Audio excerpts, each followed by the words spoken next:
I am a landscape photographer based in Seattle, Washington, and today I'm venturing into my favorite mountain range on Earth, the Cascades. While most folks visit and travel over the main mountain passes like Snoqualmie, Stevens, and the historic North Cascades Highway, a lesser traveled mountain pass is tucked into the Central Cascades and is home to some of the most wild mountains, rivers, and lakes in the region. Today, my journey starts in the lowland forests, encountering both beautiful waterways and surprise wildlife, and eventually we'll reach the mountaintops. The question is, how much can be explored here in a single day, and what might I possibly capture with my camera? But one thing is certain, the beauty of this landscape is unmatched. This is the Mountain Loop.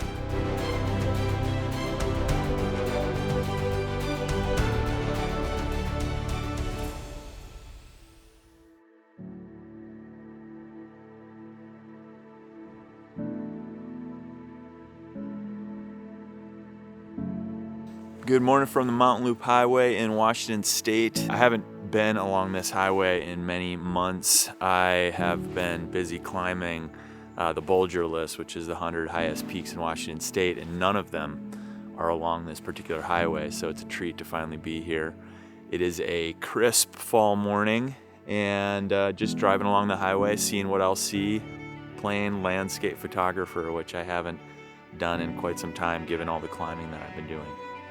So I had to pull over the truck and stop and check out this particular water feature that I have driven by so many times but have never actually taken a close look at and photographed. And it's this, which again, you could probably easily drive by a million times without stopping. But today that changes. I think there's going to be some photographs to be captured here.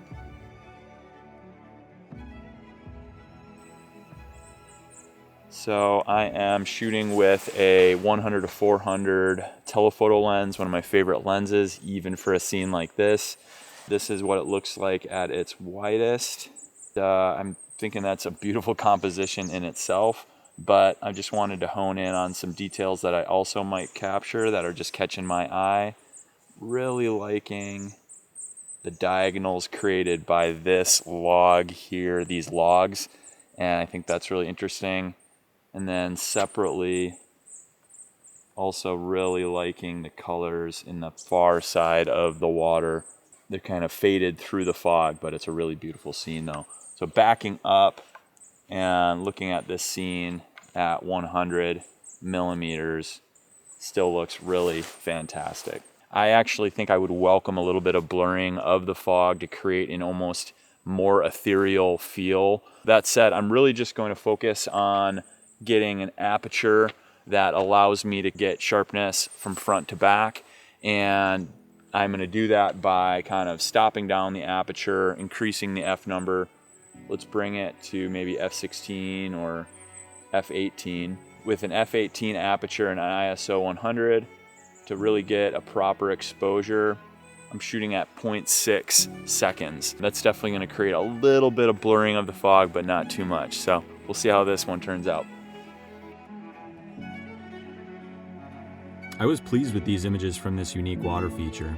Maybe it was the atmosphere or the unique shapes or the hints of fall color, but mostly it was about shooting a new area and a fresh subject that kept my mind open. I feel we grow the most when we point our cameras in unexpected directions.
Well, after that first scene, I continued my way down the Mountain Loop Highway and had to stop here at this beautiful section of river here.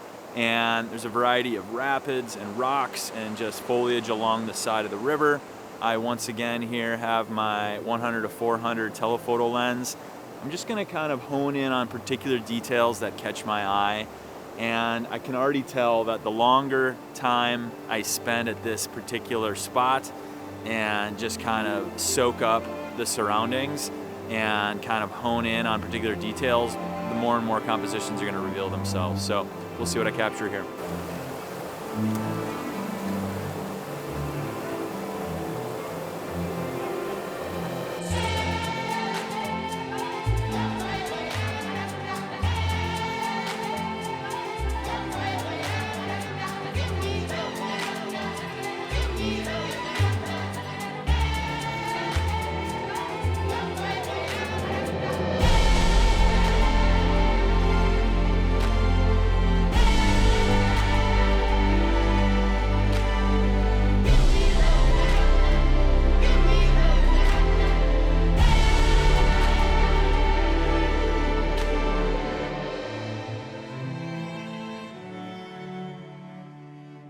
Okay, I am officially shaking. I was just shooting nature details down in the river over here. And sure enough, about 75 feet up the river, right about there, a black bear jumped into the river, and became immediately clear it was trying to cross the river and not taking its time by any means. So my immediate reaction was I safe? Am I safe? I felt that I was safe. I didn't get the sense that this was a mother bear with cubs. And then I shifted to, can I capture this bear in action safely? And so, mind you, I'm shooting a long exposure at a narrow aperture and a low ISO, and I'm needing to shift all three of those settings within a matter of a second or two to try to capture this bear, which is trying to cross this river. And so I sped up the shutter to maybe 1/160 or 1/200, opened up the aperture all the way as far as it went, and then had to ramp up the ISO a little bit, and may or may not have gotten a shot or two.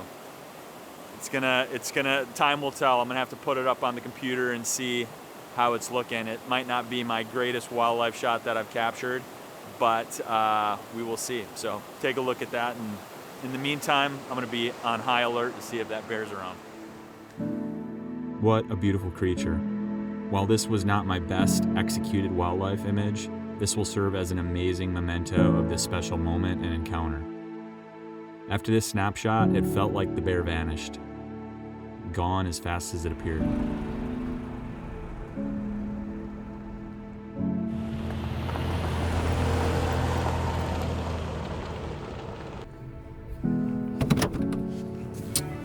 Well, we are off to our final main adventure of the day. We are on our way to one of my favorite peaks in the state. It's a lesser known peak. It's not climbed much. It's called White Chuck. And the unique thing about this particular peak is that its trailhead is over 5,000 feet of elevation. And so even the forest road getting to the trailhead has fantastic views. And we have amazing views of Whitehorse, which is above Darrington, Sloan, Pew, and then right around the corner there is our objective, White Chuck. Can't wait to get up there. Could be a fantastic way to finish off this day.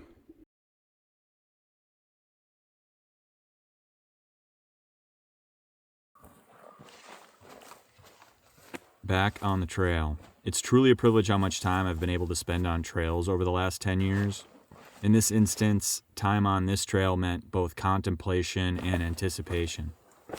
Part of me was soaking up everything around me, deep in the present moment, but part of me just couldn't wait to get to the top because you never can be certain what you'll see until you're there.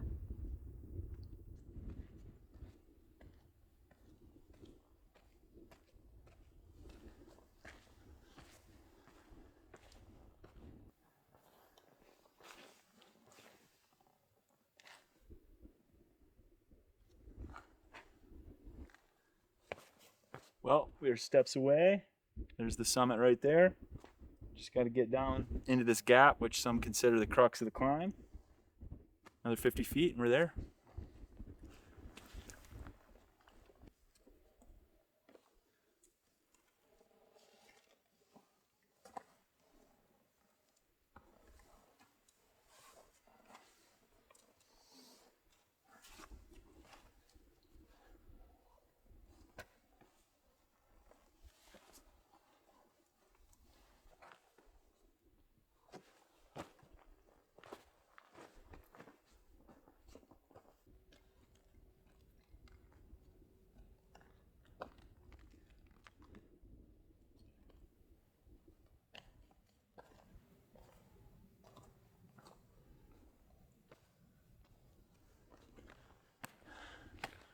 Woo!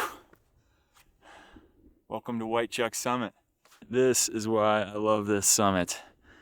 We got Baker over here, as before, Shuckson, the Pickets, all of the North Cascades, Dome, Sinister, Daco Bed, aka Glacier Peak, front and center there, as well as Sloan, Pew, Badal, and so on and so on.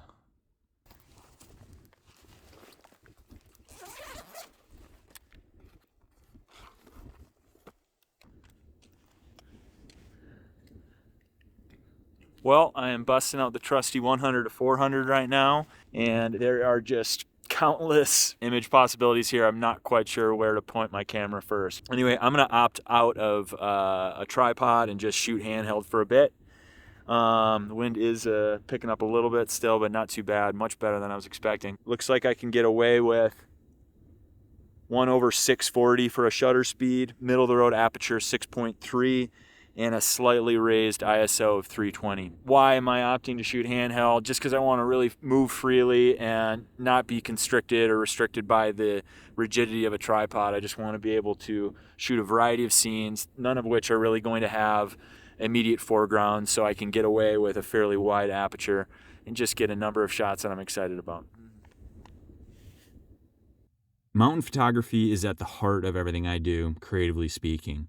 Here it was fun to capture those peaks nearby as well as those off in the distance. It was also a sight to see the oncoming weather and how the clouds were interacting with the highest volcanoes. There's always so much to see with your eyes on these mountaintops. So the creative process for me is largely about noticing, engaging, and framing the visual you want to create and share with the world. Well, I said I wasn't going to be busting out the tripod, but I have to show this to you all. All right, take a look at my screen here. So I have pointed my telephoto lens at a variety of peaks. You got Pew kind of left of center, and then Sloan on the right. Amazingly beautiful peaks. I have a filter on, and it's a circular polarizer, and I have it rotated in a way that the polarization is off. Take a look at what happens when you turn on the polarization. Amazing, huh? All that to say, I just wanted to point this out. Some people reserve the use of a polarizer for water features to cut down reflection. A polarizer is just as useful, if not more useful, in scenes like this. Granted, if you are perpendicular to the direction of sunlight. So all that to say, make sure to bring a circular polarizer when you're out shooting mountain landscapes, even if there's no water nearby. All right, I now got my sights on Culshan, Mount Baker, one of my favorite volcanoes in Washington State. I'm taking this telephoto shot at 1/320 for a shutter speed, f6.3 for an aperture, and ISO 320. Even though I am now on a tripod, I am still not slowing down that shutter too much just because it's still pretty windy up here. That wind can really take a hold of that telephoto lens and create vibration and shake, so not taking any chances. But this shot is going to be probably one of my favorites from the outing here. Just a spotlight of beautiful light on the volcano.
on more and more layers every time you see me.